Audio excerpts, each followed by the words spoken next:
Full factors that correspond to African Americans, Black individuals having more chronic kidney disease, including diet, which also plays a role in diabetes and high blood pressure, the leading cause of chronic kidney disease. There's also a genetic factor. An estimated 13% of Black Americans have a gene variation that puts them at higher risk. ApoL1 is a genetic variant that's been recognized. It's an abbreviation for apolipoprotein L1.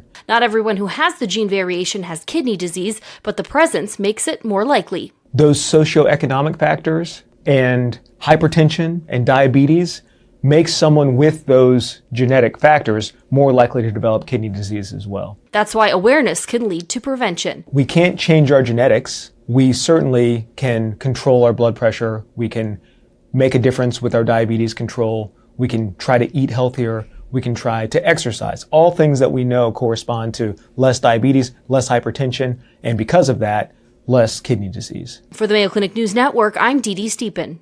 Chronic kidney disease is another one of those silent killers that's affecting Black Americans more than any other group in the United States. I'm Rosemarie Havsom. I'm back again to let you know that you can take full control of your life by what you choose to put at the end of your fork. So let's get into it. Chronic kidney disease, it is affecting a disproportionate number of Black Americans. And as of 2025, the statistics showed that more than 20% of all Black Americans are being diagnosed with chronic kidney disease. This is end-stage kidney disease a lot of times.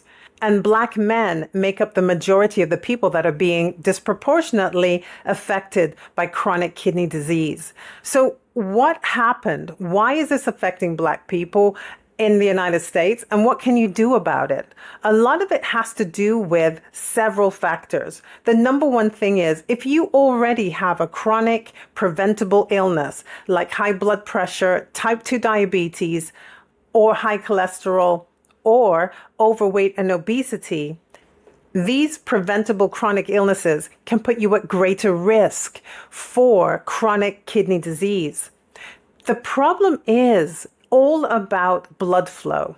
So if you have something like high blood pressure, for example, hypertension is an issue with how your blood is flowing effectively or ineffectively throughout your body.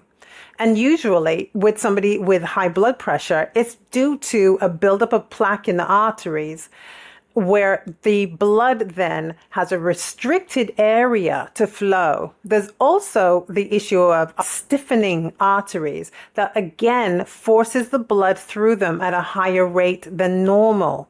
And these then trickle down into how your kidneys are functioning. Remember, blood flow and optimal blood flow is what we're looking for. And this is compromised when you have a chronic preventable illness. So in the case of chronic kidney disease, if you have high blood pressure, that's affecting the blood flow to your kidneys. If you have compromised blood flow, you have compromised function in whatever the area is. Keep in mind, the kidneys are the filtration system of the body. Their job is to balance the fluids in your body. And that's why if you see somebody that has poor kidney function or high blood pressure, they usually will have swelling in their feet, their ankles, their hands, their face, also known as edema. And that's because the ability for the kidneys to balance your fluids in your body has been compromised. Another factor and risk factor is type 2 diabetes. Type 2 diabetes again affects blood flow, and this time it's all about having too much glucose in your blood. If you're eating a lot of ultra-processed foods and sugary foods, salty foods, foods with trans fats, these are all going to reduce into glucose, because that is what the body then breaks it down into to get the energy from it in order to function. The problem is that having too much of these foods can dump a lot of glucose in your blood, and then that means that blood goes to the kidneys, the kidneys then has a harder time of being able to filter the fluids and balance the fluids. Again, with type 2 diabetes, we do also see edema in the extremities, swelling in the feet, the ankles, the hands, and the face, based on how compromised their bodies are.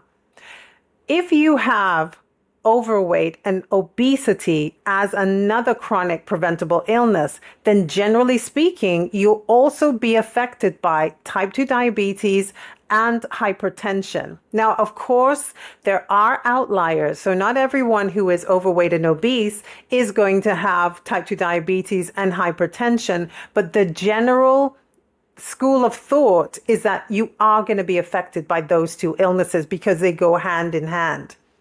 The issue with chronic kidney disease is that it's been going on for a long time, and the symptoms only show up after a sustained amount of time from building up. And what's happening is you're building up a lot of impurities in your blood that are not being filtered out because the kidneys are no longer able to do their job. Certain foods that we're eating, so ultra processed foods, if you're drinking dark cola, so Pepsi, Coke, any of those colas that are dark, they're going to affect the ability of your kidneys to function.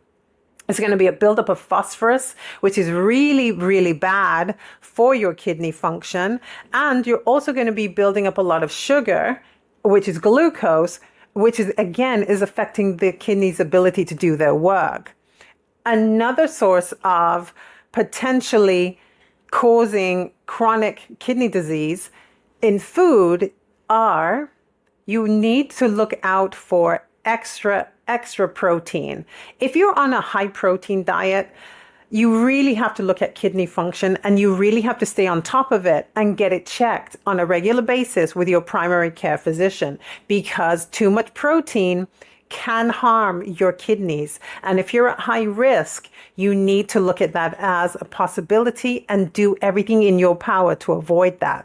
Salty snacks, cured meats, so bacon, pastrami, any of those cured meats, any salty snacks, these are also really bad for the kidneys and your kidney function. So really look at limiting the amount that you're eating, or just simply not eating it at all.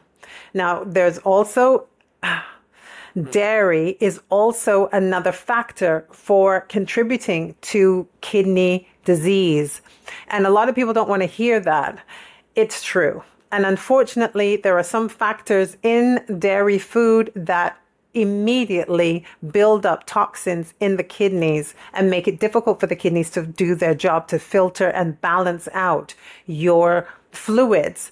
The whole thing about looking at what you're eating and looking at the function of your kidneys is about the kidneys' job is to balance the fluid in your body. Your kidneys actually filter between 45 and 50 gallons of fluid a day, and then they'll excrete a small amount, between 6 to 8 cups, through urine a day. So if you hear the adage that you're supposed to drink at least 8 glasses of water a day, that's the bare minimum to replace what's being eliminated. If you want to have optimal kidney function, you need to eat a variety of fruits and vegetables. You need to eat foods that are going to be low inflammatory foods. So these are foods that are whole foods, that are real foods. Eat them in their natural state and try to eat organic as much as possible. And this will help your kidneys. And the simple switch of doing what you've done all the time to something that's more beneficial shouldn't be a really drastic change, but it's about changing our habits. So sometimes we have an emotional attachment to foods that we know are not good for us, but we have to break that habit in order to have healthy kidneys. Because once your kidneys are done and they're no longer able to filter all of the fluid that has to be in your body, you will go into kidney failure as a result of end-stage kidney disease. Why go that track? And why then have to look at kidney replacement? after you've had to endure dialysis, hemodialysis, which is dialysis outside of your body, where they're taking all of your blood out of your body, cleaning it and putting it back in. Why go through all of that when you can avoid it by just choosing to eat better food? This adage that I say, where you eat well and live well, is so true. We need to break habits, and we can do that one bite at a time. And also, why is it affecting Black men more than any other Americans and any other groups? And that's usually because of how their elimination process is set up. So their prostate, their bladder, their urinary tract, their ureters, these are all very sensitive organs that are easily affected by any outside sources that causes inflammation. So we need to safeguard our men, look out for our men, ladies, and take care of them. Feed them the right food, encourage them to eat well. And we can reverse a lot of these preventable chronic illnesses if we take one step at a time. Do you have questions about how you can live better and avoid chronic kidney disease? Then please comment it down below. Don't forget to like, share, and subscribe to this channel. And remember that I too have a YouTube channel that's Havsom, spelled H-A-V for Victor, S-O-M for Mother, where we'll continue the conversation there. To your good health. Bye-bye.